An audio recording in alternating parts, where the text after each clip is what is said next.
Huwag ka nang lumuha, nandirito na kami. Ayusin natin ang problema. Kayang-kaya mo, kayang-kaya mo, kayang-kaya mo yan. Kayang-kaya mo, kayang-kaya mo, laban lang. Kayang-kaya mo yan. Kayang-kaya mo, kayang-kaya mo, kayang-kaya mo yan. Kayang-kaya mo, kayang-kaya mo, laban lang. Kayang-kaya mo yan.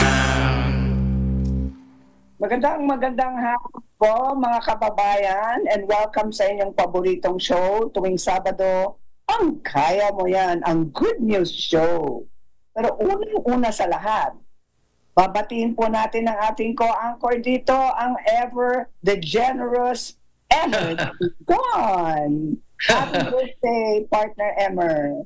Yes, thank you, Ageless Beauty. Nako. 43 na ako. Thank you. Kailan ang handaan? Opo, marami nagbigay, marami naghanda. At siyempre, marami tayong blessings. Labor Day, talagang St. Joseph the Worker, para sa mga manggagawa ang birthday ko. Oo nga. So officially 35 years old ka ngayon. Yes, more or less. Sinungaling. Ayaw niyang bilangin ang mga taon.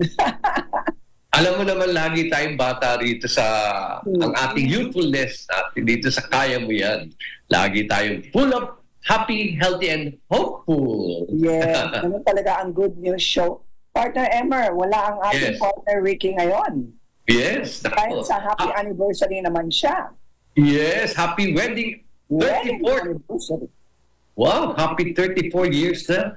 Talagang prolific sa buhay ang ating Ilan ang mga chairman. anak ni partner Ricky? Batch 79 siya, kaya ang sinabi niya, gagawa siya ng nine siblings. Ang dami-dami, napakagaling talaga ng palakpakan natin.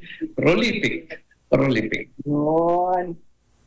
Meron tayong good news ngayon, galing sa DAR.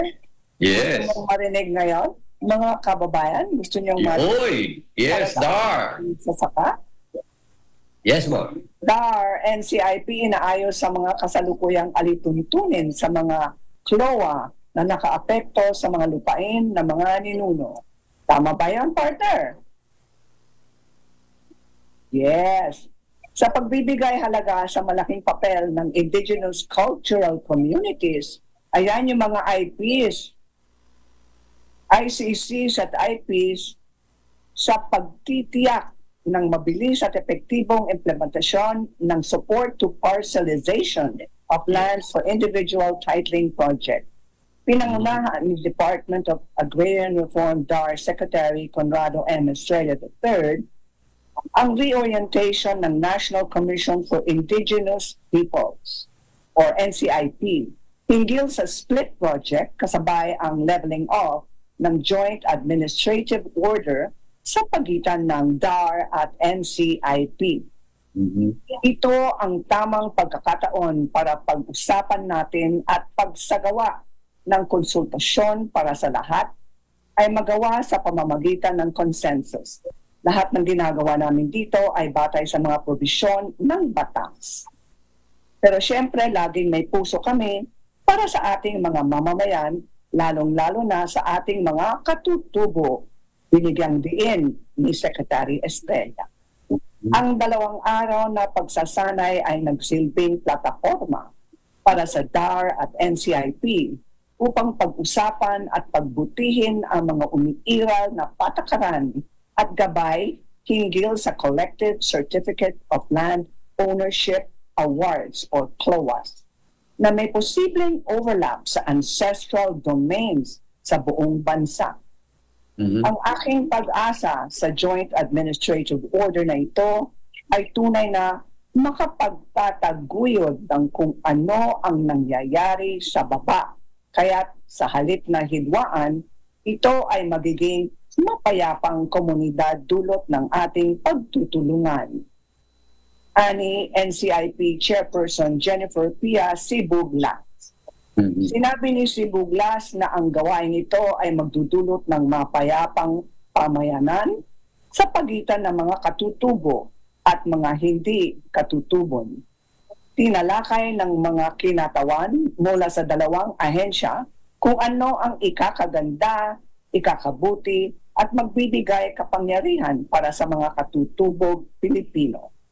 Dahil sa patuloy na pagtutulungan ito, inaasahang magkakaroon ng mas pinaigting na joint administrative order sa pagitan ng DAR at NCIP na may posible o pinasimpleng mga proseso para sa parehong ahensya ng pamahalaan upang mapabilis ang implementasyon ng split project. Layunin ng split project na mapabilis at matapos ang paghahati-hati ng humigit kumulang 1.38 milyong hektarya ng turbas. Malaki yun, partner. At ang mga pagbibigay ng individual na titulo sa mga kwalipikadong beneficiary. Congratulations, DAR at NCIP. Yes, galing naman ni Conrado, Secretary Conrado Estrella the third. Maganda naman ang pinag-usapan na tulad sa ancestral domain. Yes, tama yun. Talagang nag-uumpisa talaga. Alam mo naman ating mga katutubo, napakarami, napakasayang tulungan ang ating mga katutubo. At ito naman, nako, meron naman balita itong bagong PAGCOR Photography Contest ngayong 2020. Tuloy pa rin yun. Tuloy-tuloy na pala. Yes, oo. Arangkadang muli ang PAGCOR Photo Contest 2024 simula ngayong February 15. Kaya inaanyayahan ng mga amateur at professional photographers na ihanda na ang kanilang mga lahok para sa tsansang manalo ng malalaking premyo. Harvest time. Yun, nakita niyo ba yung kanina? Yan ang kanilang tema, no? Harvest. Yes, yan ang tema ng PAGCOR Photo Contest 2024 upang ipakita ang sipag, husay at pagsisikap ng mga magsasaka, mangingisda at mga sektor ng agrikultura tungo sa masaganang ani. Yun, hindi lamang para sa kanilang pamilya kung hindi para sa sambayanang Pilipino. Ayon kay PAGCOR Chairman and CEO Alejandro Tenco, isa sa mga highlights ng 2024 photo contest ay ang bagong drone category. Ayun, para sa mga larawang kuha mula sa himpapawid gamit ang drone cameras. Wow, sa taas na ha. Uy, from 60 years old, nakita ko, partner. Oo. Years old. Yes. Umali.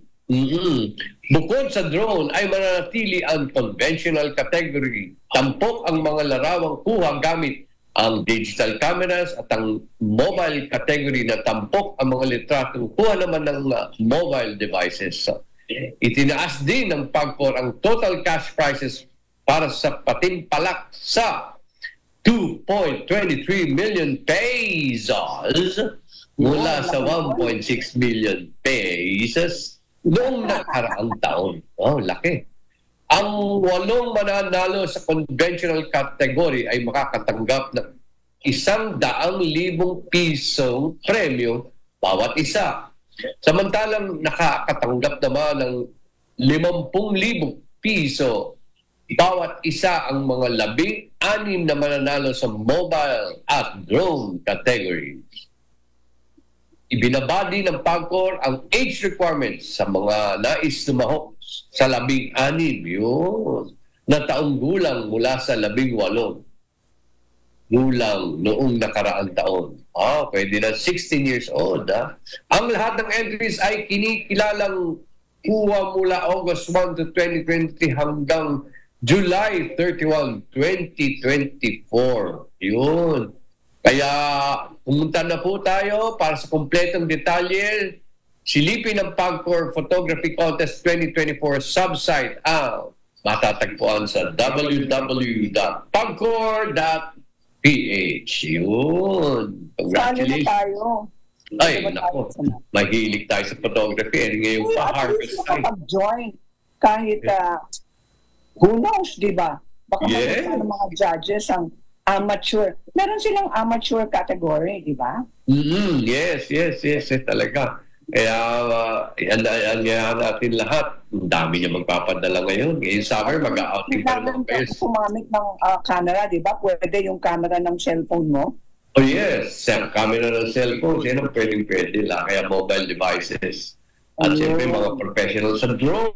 Ang ganda. Magkikita natin para tayong mga kalapating lumilipad, tinitingnan ng lupa, mga nag-harvest ng mga ating mga farmers, mga isda. Basta harvest time, summer time. Kailangan natin yun.